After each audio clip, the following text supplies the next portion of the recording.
kasi... Simula nung una nating problema, kwento mo. Wag mo kwento yung kung ano yung dahilan na kasalanan mo kasi ayoko rin banggitin. Teka, kailan ba siya nawala? Anong date to? Ano yan?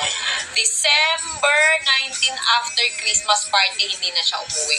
Asa kayo December 19? Hindi. Bakit? Basta kung may problema kami ni Pacboy.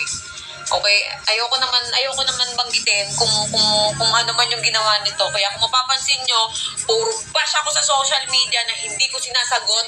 Naglabas lang ako na, may boyfriend na ako, naglabas lang ako ng ganun. Wala eh. Doon ako naging masaya eh. Kumbaga, si Pacboy sa side niya, nung time na yun, siguro masaya siya. Tapos ako, bumira ako nitong January. Sige, masaya na ako biglang. Ito na yung kasiyahan ko. Ikaw kasi ang problema sa'yo, hindi ka nagpapakita sa social media. Yun lang yung problema. Hindi ka nagsasalita. Kaya iniisip nila, depressed ka dahil sa akin. Dahil